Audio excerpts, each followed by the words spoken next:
Hello everyone and welcome to another episode of PyRevolution.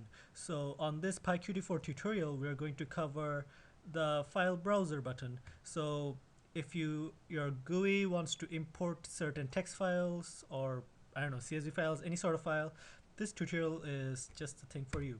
So first off we download our libraries, so QtGui, OS and sys. And then we have our first code. So let me try this out. Okay, so basically you have a simple GUI with a browse single button. You click on it, and over here, if I control click, I cannot click multiple. I can click any text file. And as you can see, there are multiple files here, but I can only see the text files, and I'll show you how to do that. So I'll click cat.txt, and if I close this, if we go down, we see the file path and cats are nice. So the path of the file and the name, the content of the text file. So I'll show you exactly what happened. So first off, we made a button, browse single, and then we connected the button to our function single browse, which we just made. So single browse, we have our file path.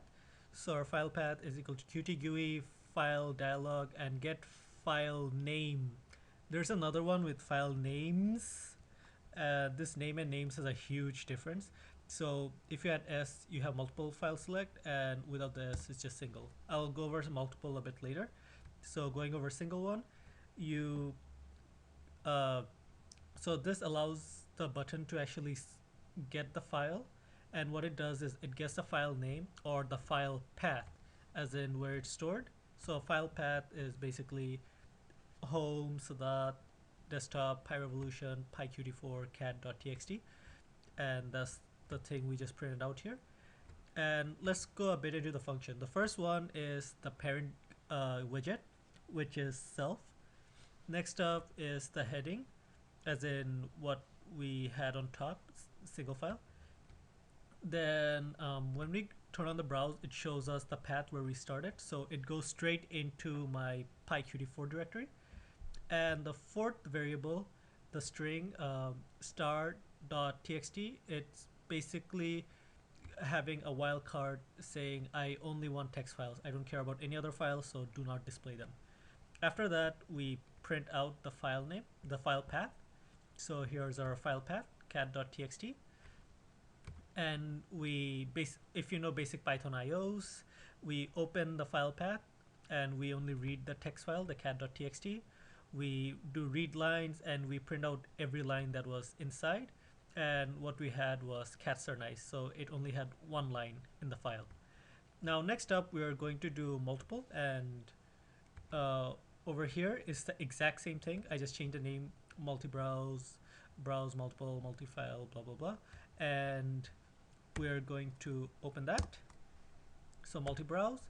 Over here I can click control and pick multiple files. So let me pick cat.txt and dog.txt.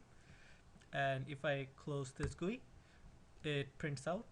And what you can see here is, the reason I'm closing the GUI is because I'm trying to print it onto the terminal on IPython Notebook. So IPython Notebook is not printing until the GUI stops running. So while the GUI is running, IPython Notebook thinks that we are already running a Python script. So until that code is executed, we're not going to go to the next step. So printing is basically the next step after we close the GUI. Over here, you can see the file path for the cat.txt, cats are nice, and next one is like file path for the dog.txt and dogs are nice. So both of them each had one line, and the code is extremely simple. We have file paths. So instead of having one file path, this time we had a list of file paths. So we had this file path, the cat.txt, and this file path, dog.txt. We just simply did a for loop. So file path in file paths, we're looking through every single file path in the list. We print out the file path and we print out every content. And that's pretty much it. Every other code, every other line of code is pretty much the same. That's it for this tutorial. So till then, have a nice day.